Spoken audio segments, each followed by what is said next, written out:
Hello friends, કેમ છો બધા? મજામાં ને? આજે આપણે ગુલાબજાંબુ બનાવવાના છીએ. તો એના માટે આપણે પહેલાં ચાસણી બનાવીશું. તો એના માટે મેં પાણી મૂકી દીધું છે ગરમ. મેં પાણી 1 લીટર ઉપર પાણી ગરમ મૂક્યું છે.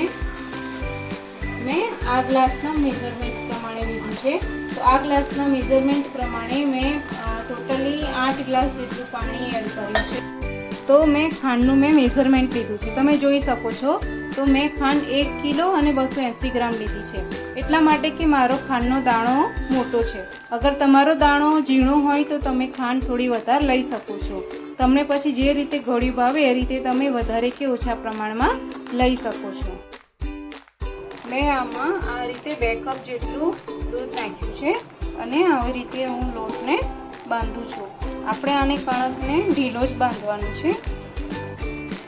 તમે જોઈ શકો છો કે આવી રીતે આપણે આમ થોડું મસળીને આની કણક આમ તૈયાર કરવાની છે.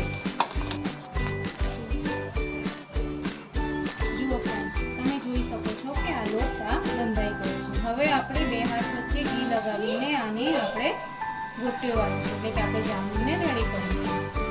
તમે જોઈ શકો છો ફ્રેન્ડ કે 2 હાથમાં ઘી લગાવીને પછી આવી રીતે એને ગોળ આમાં ફેરવતું જવાનું છે. આવી રીતે આપણે જામુનને રેડી કરવાનું છે.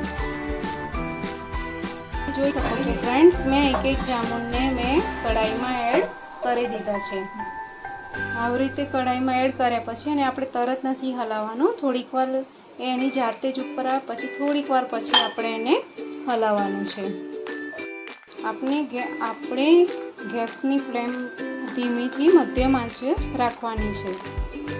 અને આવી રીતે મેં મોટી કઢાઈ લીધી છે, એટલે મેં 6 થી 7 નંગ જામુન લીધેલા છે. આવી રીતે એને ધીરે ધીરે ફેરવવાના છે અને ધીમા ગેસે ગોલ્ડન બ્રાઉન એટલે કે થોડાક લાલ જેવા કલર થાય ત્યાં સુધી આપણે એને તળવાના છે.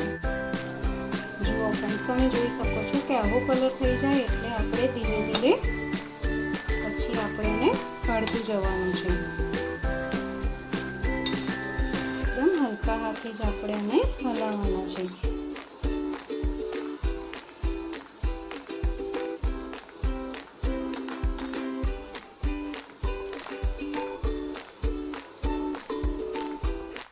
જોઈ શકો છો હવે આ થઈ ગયા છે. તો આપણે હવે એને કાઢી દઈશું. આવી રીતે આપણે એને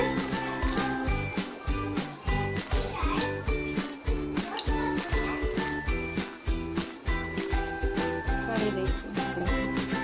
હજી સુધી મારી ચેનલને તમે લાઈક અને સબસ્ક્રાઈબ ના કર્યું હોય તો મારી ચેનલને લાઈક અને સબસ્ક્રાઈબ જરૂરથી કરજો. જોઈ શકો છો ફ્રેન્ડ્સ કે મેં આ ચાસણીની અંદર ઇલાયચી અને કેસરના તાંતણાને એડ કરી દીધા છે. હવે આપણા જામુન બી રેડી.